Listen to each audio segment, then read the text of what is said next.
ಓಂ ಶ್ರೀ ಗುರು ಬಸವಲಿಂಗಾಯ ನಮಃ. ಈ ದಿನ ಶರಣರಾದಂಥ ಅರಿವಿನ ಮಾರಿ ತಂದೆಗಳ ಒಂದು ವಚನವನ್ನು ನಾವು ನೋಡೋಣ. ಕೈ ಕಲಸಿ ಬಾಯಿ ಉಂಡಲ್ಲಿ ಅದಾವ ಹಂಗೆಂದೆಂಬೆನಯ್ಯ ಎನ್ನಬಹುದೇ. ಕೈ ಕಲಸಿ ಬಾಯಿ ಉಂಡಲ್ಲಿ ಅದಾವ ಹಂಗೆಂದೆನ್ನಬಹುದೇ. ಪೂಜಿಸಿ ಕೊಂಬಲ್ಲಿ ಕರ್ತೃ ಪೂಜಿಸುವಾತ ಮೃತ್ಯನೇ. ಪೂಜಿಸಿ ಕೊಂಬಲ್ಲಿ ಕರ್ತೃ ಪೂಜಿಸುವಾತ ಭೃತ್ಯನೇ. ಅದು ಜಗದ ಹಾಗೂ ಚೇಗೆಯನ್ನರಿಯುವುದಕ್ಕೆ. ಅದು ಜಗದ ಹಾಗೂ ಚೇಗೆಯನ್ನರಿಯುವುದಕ್ಕೆ. ಉಭಯ ನಾಮವಾಯಿತು. ಉಭಯ ನಾಮವಾಯಿತು. ಹಣ್ಣು ರಸದಂತೆ ಭಿನ್ನವಿಲ್ಲ ಸದಾಶಿವ ಮೂರ್ತಿ ಲಿಂಗ ತಾನೇ. ಹಣ್ಣು ರಸದಂತೆ ಭಿನ್ನವಿಲ್ಲ ಸದಾಶಿವ ಮೂರ್ತಿ ಲಿಂಗ ತಾನೇ. ಇಲ್ಲಿ ಅರಿವಿನ ಮಾರಿ ತಂದೆಗಳು ಈ ವಚನದಲ್ಲಿ ಏನು ಹೇಳ್ತಿದ್ದಾರೆ ಅಂದ್ರೆ, ಆ ಸೃಷ್ಟಿಕರ್ತ ಪರಮಾತ್ಮನ ಒಂದು ಅಂಶ ನಮ್ಮಲ್ಲಿದೆ. ನಾವು ಆತನಿಂದ ಜೀವಿಸುವವರು, ಆತನಿಂದ ನಡೆಯುವವರು. ಆದರೆ ಅಲ್ಲಿ ಲಿಂಗ ಬೇರೆ ಅಲ್ಲ, ಅಂಗ ಬೇರೆ ಅಲ್ಲ.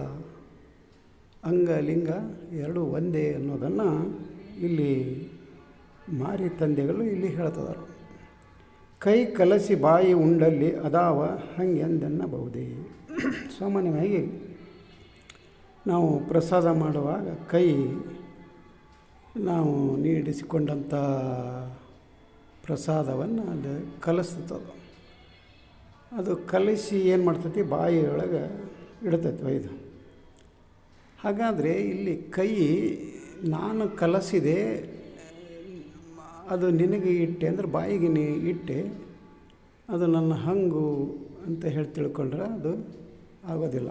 ಯಾಕಂತ ಕೇಳಿದ್ರೆ ಅಲ್ಲಿ ಕೈ ಕಲಸಿ ಬಾಯಿಯೊಳಗೆ ಇಟ್ಟಾಗ ಆ ಬಾಯಿ ಅದು ತಾನೇ ಇಟ್ಕೊಳ್ಳಲ್ಲ. ಅದನ್ನ ಆ ಉದರಕ್ಕೆ ಜಠರಕ್ಕೆ ಕಳಿಸಿ ಅದನ್ನು ರಸ ಮಾಡಿ ಮತ್ತು ಕೈ ಕಾಲಿಗೆ ಒಂದು ಶಕ್ತಿಯನ್ನು ಕೊಡ್ತದೆ.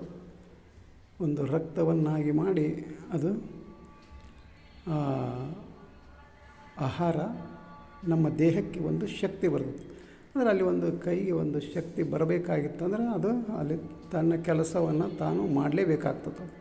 ಅಲ್ಲಿ ಯಾವುದೇ ಥರದ ಒಂದು ಹಂಗಿಲ್ಲ. ಹಾಗೆ ಬಾಯಿ ಉಂಡಾದಮೇಲೆ ಅದು ಜಠರ ಒಂದು ಕಲಸಿ ಅದನ್ನು ರಸ ಮಾಡಿದಾಗ ಆ ಬಾಯಿ ನಾನು ಉಂಡು ಒಳಗೆ ಕಳಿಸಿದೆ ಅನ್ನೋ ಅದಕ್ಕೂ ಒಂದು ಹಂಗಿಲ್ಲ. ಅದು ಯಾವುದೇ ಥರದ ಒಂದು ಹಂಗು ಅಲ್ಲಿ ಬರೋದಿಲ್ಲ. ಅಲ್ಲಿ ಯಾವುದೇ ಥರದ ಒಂದು ಹೆಚ್ಚು ಕಡಿಮೆ ಅನ್ನುವಂಥ ಭಾವ ಆ ಅವಯವದಲ್ಲಿ ಅಂಗಾಂಗದಲ್ಲಿ ಅದು ಬರೋದಿಲ್ಲ. ಎಲ್ಲವೂ ಒಂದು ಸಮರಸವಾಗಿ ಅಲ್ಲಿ ಕಾರ್ಯವನ್ನು ನಿರ್ವಹಿಸ್ತಾ ಇರ್ತಾವೆ. ಕಣ್ಣು ನೋಡ್ತಾ ಇರ್ತೈತಿ, ಕಿವಿ ಕೇಳ್ತಾ ಇರ್ತೈತಿ, ಮೂಗು ಉಸಿರಾಡ್ತಾ ಇರ್ತೈತಿ, ಬಾಯಿ ಅದು ಊಟ ಮಾಡಿದ್ದನ್ನು ಜಠರಕ್ಕೆ ಕಳಿಸ್ತಾ ಇರ್ತೈತಿ. ಅವೆಲ್ಲ ಕ್ರಿಯೆಗಳು ನಡೀತಾ ಇರುವಾಗ ಮತ್ತು ಕೈ ಕಾಲುಗಳಿಗೆ ಒಂದು ಶಕ್ತಿ ಬರಬೇಕಂದಾಗ ಅಲ್ಲಿ ಅದು ಕಲಿಸುವಂಥ ಒಂದು ಕೆಲಸವನ್ನು, ಒಂದು ಕಾಯಕವನ್ನು, ಒಂದು ದುಡಿಮೆಯನ್ನು ಅದು ಮಾಡಲೇಬೇಕಾಗ್ತದೆ.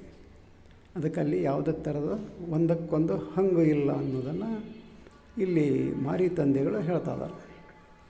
ಹಾಗೆ ಮುಂದೇನು ಹೇಳ್ತಾರೆ, ಪೂಜಿಸಿ ಕೊಂಬಲ್ಲಿ ಕರ್ತೃ ಪೂಜಿಸುವಾತ ಭೃತ್ಯನೇ. ಅಂದರೆ ನಾವು ಏನು ದೇವರನ್ನು ಪೂಜೆ ಮಾಡ್ತೀವಿ, ಹಾಗಾದರೆ ನೀನು ಕರ್ತೃ, ನಾನು ನಿನ್ನ ಪೂಜೆ ಮಾಡ್ತೇನೆ ಅಂದರೆ ನಾನೇನು ಬರ್ತೀನೇನೋ ಅಂತ ಪ್ರಶ್ನೆ ಮಾಡ್ತಾರೆ.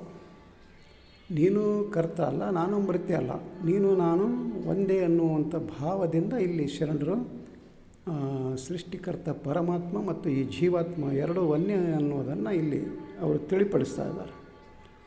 ಹಾಗಾದರೆ ಅದಕ್ಕೆ ಏನು ಹೇಳ್ತಾರೆ ಅವ್ರ ಮುಂದೆ, ಅದು ಜಗದ ಹಾಗೂ ಚೇಗೆಯನ್ನರಿಯುವುದಕ್ಕೆ. ಅಂದರೆ ಅಲ್ಲಿ ಒಂದು ಜಗದೊಳಗೆ ನಾವು ಪೂಜೆ ಮಾಡ್ತೇವೆ ಅನ್ನೋದು ಗೊತ್ತಾಗಬೇಕು.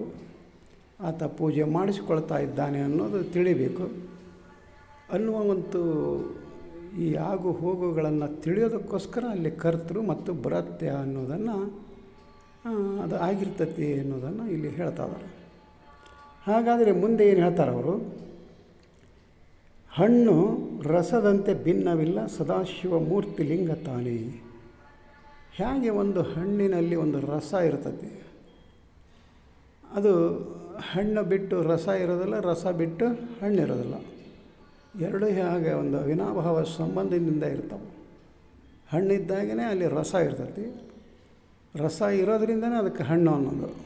ಹಾಗೆ ಇಲ್ಲಿ ಸದಾಶಿವಮೂರ್ತಿ ಲಿಂಗ ತಾನೇ ಅಂದರೆ ಸೃಷ್ಟಿಕರ್ತ ಪರಮಾತ್ಮನ ಒಂದು ಅಂಶ ನಾವೇ. ಆತನ ಒಂದು ಕೃಪೆಯಿಂದ ಏನು ನಡೀತಾ ಇರ್ತೈತಲ್ಲ, ಇದೆಲ್ಲ ನಾನೇ ದೇವ ಅನ್ನುವ ಒಂದು ಭಾವನೆಯಿಂದ ಇಲ್ಲಿ ಆ ದೇವರನ್ನು ಬೇರೆ ಸ್ಥಳದಲ್ಲಿ, ಗುಡಿ ಗೋಪುರದಲ್ಲಿ, ಗುಂಡಾರದಲ್ಲಿ ಹುಡುಕುವಂಥ ಒಂದು ಅವಶ್ಯಕತೆ ಇಲ್ಲ. ಆ ದೇವರು ನನ್ನೊಳಗೆ ಇದ್ದಾನೆ ಅನ್ನೋದನ್ನು ಇಲ್ಲಿ, ನೀನೇ ಆ ದೇವನಾಗಿದ್ದೀಯಾ ಅನ್ನೋದನ್ನು ಇಲ್ಲಿ ಮಾರಿ ತಂದೆಗಳು ಹೇಳ್ತಾ ಇದ್ದಾರೆ. ಹಾಗಾದರೆ